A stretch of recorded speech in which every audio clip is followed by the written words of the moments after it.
नमस्कार साथियों, आशा करते हैं कि आप सभी बहुत ही अच्छे होंगे और अपनी पढ़ाई बहुत अच्छे तरीके से कर रहे होंगे। दोस्तों, आज के इस वीडियो में पढ़ेंगे प्रश्नावली 3.7 का क्वेश्चन नंबर 4। तुम्हारा क्वेश्चन नंबर 4 है कि एक कक्षा के विद्यार्थियों को पंक्तियों में खड़ा होना है।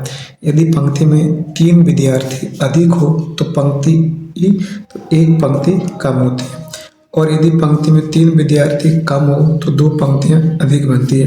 कक्षा में विद्यार्थियों की संख्या ज्ञात कीजिए। अगर आपको क्वेश्चन पढ़ के समझ में नहीं आया तो इस तरीके से समझिए। मान के चलिए यहाँ पे 10 बच्चे एक क्लास में, ठीक है, और मान के लिए हम लोग यहाँ पे 2 पंक्ति यहाँ पे बनाते हैं, तो इसमें 5-5 बच्चे यहाँ पे 2 पंक्ति बनेगा, ठीक है। और अगर हम लोग वही बोले कि अगर एक पंक्ति में एक बच्चा यहाँ पे कम कर दे, ठीक है, एक बच्चा कम कर दे तो इसमें कितना होगा, 4 होगा, इसमें भी 4 हो जाएगा।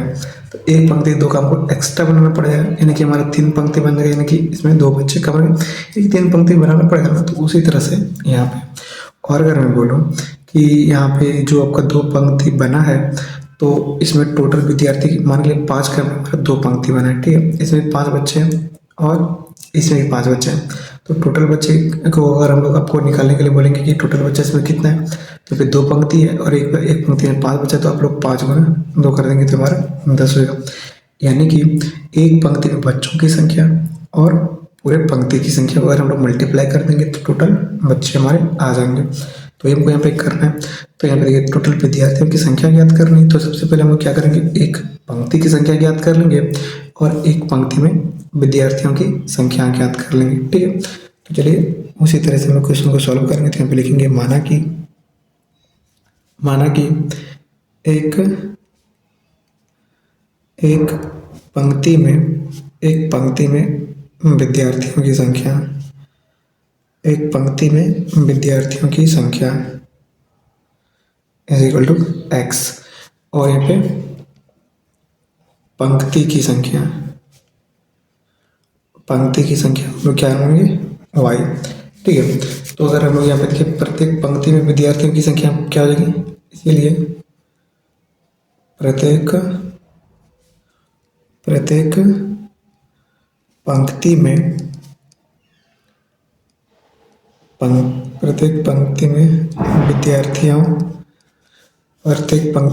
विद्यार्थियों की संख्या वो क्या होगा, यहाँ पे देखिए एक पंक्ति में कितना विद्यार्थी, एक कैसे हम लोग याद करेंगे। जैसे कि मान के चलिए इस पंक्ति में मान के मैंने को 10 बच्चे बताए और इसमें हम लोगों ने 2 पंक्ति बनाया। तो अगर हम लोग एक पंक्ति में विद्यार्थियों की संख्या ज्ञात करने के लिए करेंगे, 10 में 2 से डिवाइड कर देंगे तो हमारा 5, यानी कि एक पंक्ति में कितना बच्चा है, एक पंक्ति में 5 बच्चा है। तो इसे क्या किया, जितना पंक्ति की संख्या थी उसमें टोटल बच्चे में डिवाइड कर दिए।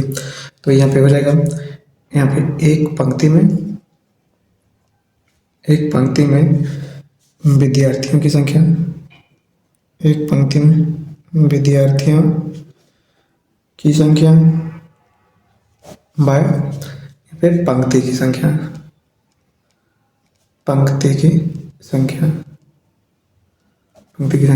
दोस्तों। यहाँ पे मैंने आपको समझाने के लिए यहाँ पे जगह खत्म हो गया था, इसलिए इस तरह से लिखिए, आप लोग सीधे में लिखिएगा। और यहाँ पे जो इक्वल टू है ना, उसी के सामने यहाँ पे ये बाय लाने की, यहाँ पे बट्टा लाने की कोशिश कीजिएगा, ठीक। मैंने यहाँ पे जगह कम लाने के कारण इस तरीके से लिखा हुआ है। तो एक पंक्ति में विद्यार्थी की संख्या कितनी, x हो गया, और पंक्तियों की संख्या क्या हमारा y, ये y हो गया। तो इस तरीके से कर दिए। अब चलिए हम लोग यहाँ पे स्थिति फर्स्ट में चलते हैं। स्थिति फर्स्ट में क्या किया गया कि यदि पंक्ति में 3 विद्यार्थी अधिक हो, तो एक पंक्ति में विद्यार्थी x प्लस y है, तो 3 ज़्यादा हो जाएगा, तो ये x बाई y प्लस 3 हो जाएगा। तो इसमें एक पंक्ति कम हो जाती है, तो पंक्ति हमारा क्या है, पंक्ति हमारा y है, तो इसमें एक कम हो जाएगा, तो एक कम हो जाएगा ये।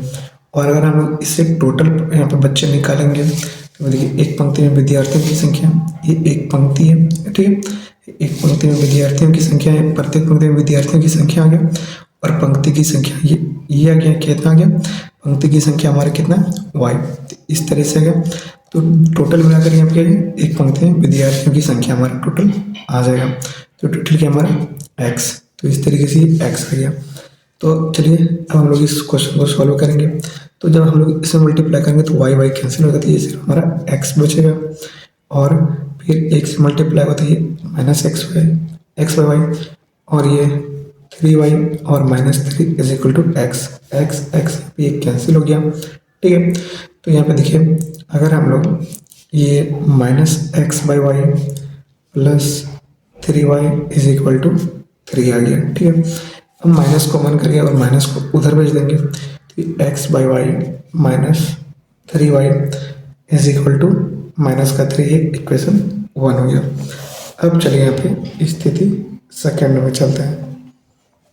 स्थिति सेकंड, तो स्थिति सेकंड में क्या किया गया कि यदि पंक्ति में 3 विद्यार्थी कम हो, तो यानी पंक्ति में कितना विद्यार्थी है, तो यहाँ पे x इसमें 3 कम हो, ठीक है।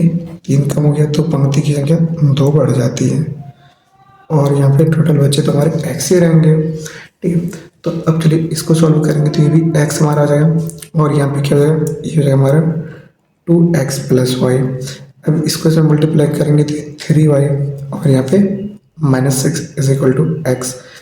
x कैंसिल हो गया, तो ये 2x/y -3y is equal to 6, ये हमारा समीकरण 2 हो गया, ठीक है। अब क्या करेंगे, अगर हम लोग समीकरण 1 और समीकरण 2 जो है इसको हम लोग इसी तरह से करके क्या करेंगे, यहाँ पे घटा देंगे, क्योंकि यहाँ पे देखिए माइनस यहाँ भी है और यहाँ भी माइनस है, तो दोनों में साइन सेम है, तो यहाँ पे घटाएंगे तो साइन सेम यहाँ पे कट जाएगा और हमारा यहाँ पे वैल्यू निकल जाएगा। यहाँ पे लिखेंगे समीकरण 1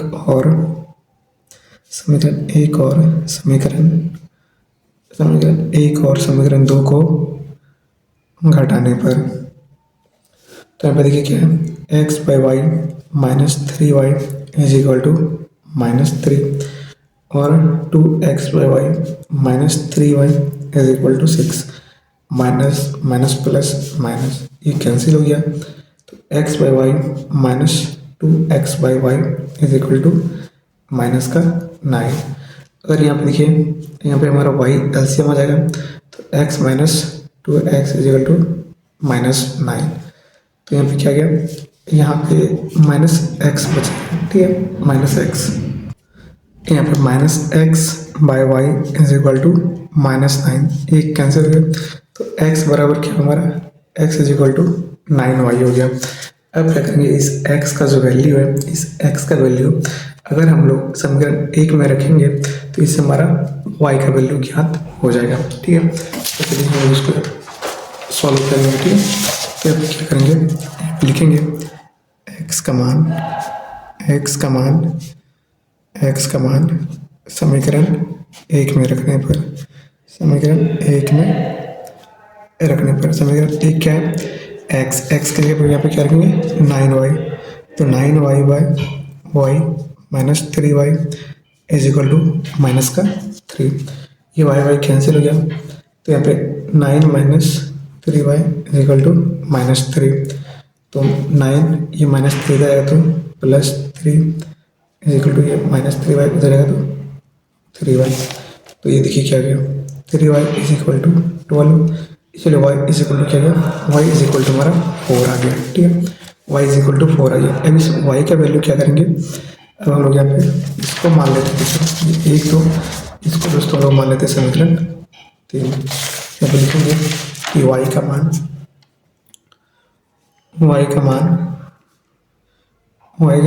समीकरण 3 में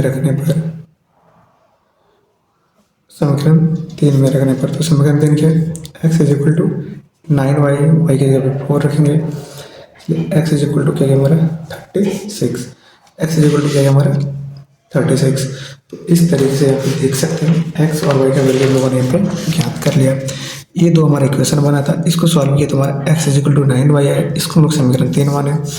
इस x का वैल्यू समीकरण 1 में रखे, इसे हमारा y का वैल्यू आ गया, और इस y का वैल्यू हम समीकरण 3 में रख दिया तो हमारे इसे x का वैल्यू आ गया, ठीक है। अब दोस्तों लोगों को यहाँ पे क्या करना है, x का वैल्यू जब हमारा x और y का वैल्यू आ गया तो हम लोग यहाँ पे लिखेंगे कि विद्यार्थियों की कुल संख्या, यहाँ पे लिखेंगे अतः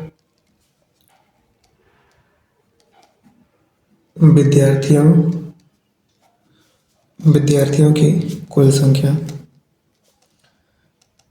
विद्यार्थियों की कुल संख्या क्या है, विद्यार्थियों की कुल संख्या कितनी है, एक्स इंटू वाई हो जाएगा, एक्स इंटू वाई। तो एक्स हमारा क्या है 9 और वाई 4 है, तो यहाँ पे 36, ये हमारा आंसर हो जाएगा। तो इस तरीके से आपको यहाँ पे क्या करना है, इस तरीके से क्वेश्चन नंबर 4 को यहाँ पे सॉल्व करना है। तो आज की इस वीडियो में इतना ही, मिलेंगे अगले क्वेश्चन में जिसमें लोग इसके क्वेश्चन नंबर 5 को बहुत अच्छे तरीके से यहाँ पे सॉल्व करेंगे। तब तक के लिए मैं आप सभी से विदा लेता हूँ। जय हिंद।